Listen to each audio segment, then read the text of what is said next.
Christ alone my hope is found. He is my light, my strength, Bonjour my frères et song. sœurs. Et encore une fois, on veut continuer à mieux comprendre la Bible ensemble.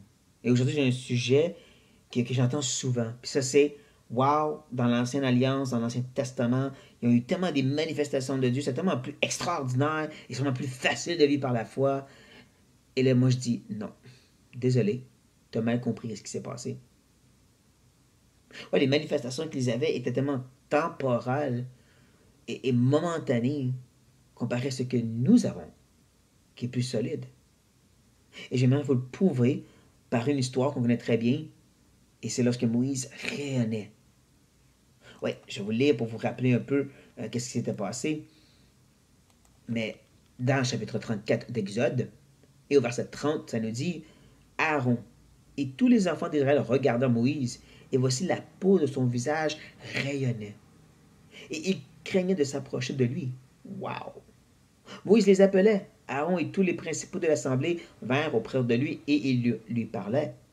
Après cela, tous les enfants d'Israël s'approchèrent et il leur donna tous les ordres qu'ils avaient reçus de l'Éternel sur la montagne de Sinaï. Lorsque Moïse eut achevé de leur parler, il mit un voile sur son visage. Quand Moïse entrait devant l'Éternel pour lui parler, il ôtait le voile jusqu'à ce qu'il sortît. Et quand il sortait, il disait aux enfants d'Israël ce qu'il avait été ordonné. Les enfants d'Israël regardaient le visage de Moïse et voyaient que la peau de son visage rayonnait. Et Moïse remettait le voile sur son visage, ce qu'il entrait pour parler avec l'Éternel. Aïe aïe, face à face avec Dieu, tellement qu'il brille, je veux ça. Attends une seconde. Voici qu'est-ce que Paul, apôtre de Jésus-Christ, guidé par le Saint-Esprit, vient nous dire de cette histoire. Je trouve que c'est fascinant. On est dans 2 Corinthiens chapitre 3. Un livre qui est écrit parce que beaucoup est en train de se faire convaincre de retourner vers l'ancienne alliance. Dans un sens, retourner vers la loi, et ainsi de suite pour plaire à Dieu, par des faux enseignants. Et voici une des choses que Paul va faire pour leur montrer que ce n'est pas une bonne idée. Il va leur parler de Moïse. Il va leur dire, commençons-nous de nouveau à nous recommander nous-mêmes, ou avons-nous besoin, comme quelques-uns, de lettres de recommandation auprès de vous, ou de votre part, comme si c'est vous qui est notre lettre, écrite dans nos cœurs, comme connue et lue de tous les hommes. Vous êtes manifestement une lettre de Christ, écrite par notre ministère, non avec de l'encre, mais avec l'esprit du Dieu vivant. Non sur des tables de pierre, mais sur des tables de chair sur les cœurs. Comprenez, le beau lien qui part de cette idée, je dois me recommander à les lettres, c'est écrit sur vos cœurs, à comparer aux tables de la loi, puis là, il va nous amener vers la loi. C'est fou de voir ce que Paul fait. Il commence par se défendre, puis il nous amène ultimement à son argument qui a rapport avec qu'est-ce que la loi comparé à qu'est-ce que nous avons. L'Ancien comparé à la Nouvelle Alliance. Incroyable. Il dit verset 4, cette assurance-là, nous l'avons par Christ auprès de Dieu. Pas Moïse, pas un homme faillible. Dieu fait chair. Déjà c'est meilleur. Ce n'est pas à dire que nous soyons par nous-mêmes capables de concevoir quelque chose comme venant de nous-mêmes. Notre capacité, au contraire, vient de Dieu. Il nous a aussi rendus capables d'être ministères d'une nouvelle alliance, non de la lettre, mais de l'esprit.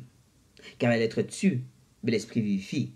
On ne parle pas que la Bible c'est mauvais, on parle justement de la lettre de la loi, cette obligation qui tuait, parce qu'elle disait t'es pécheur et tu mérites l'enfer. Mais l'esprit, qui nous pointe vers Christ, vivifie.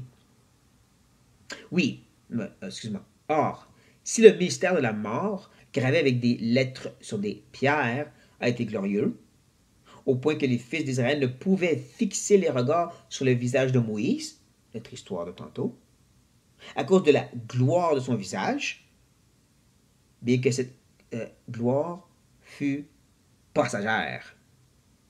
Combien le mystère de l'esprit ne sera-t-il pas plus glorieux? Est-ce que vous voyez qu'est-ce que Paul vient de faire? Il a pris toute cette histoire-là et il dit oui, oui, c'était glorieux, mais c'était momentané. Ce que nous avons par l'esprit, cette nouvelle alliance en Christ, est beaucoup plus glorieux. Parce que l'accès est sur celui qui est glorieux, Christ.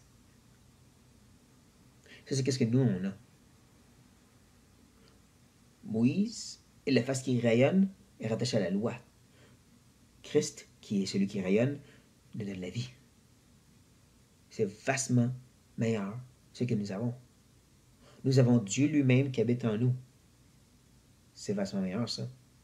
C'est plus une loi extérieure qui nous oblige, c'est quelque chose en nous qui est motivé à vouloir obéir à Dieu. Ces commandements ne sont plus pénibles pour nous, à cause de l'Esprit qui agit en nous, qui a circoncis nos cœurs, vastement meilleur. Maintenant, on ne regarde plus à chercher des manifestations de Dieu par des sortes d'images. On a le Fils qui est devenu un homme et qui a marché parmi nous, qui peut compatir avec nous. C'est vastement meilleur que des manifestations momentanées. Frères et sœurs, on a besoin de repenser nos priorités. Ce que nous avons est de loin plus glorieux. Que ceci vous encourage à faire attention à cette recherche de manifestation, à place de regarder au Fils, l'ultime représentation et image de notre Dieu. Sur ça, soyez bénis. The solid ground, firm through the fiercest drought and storm.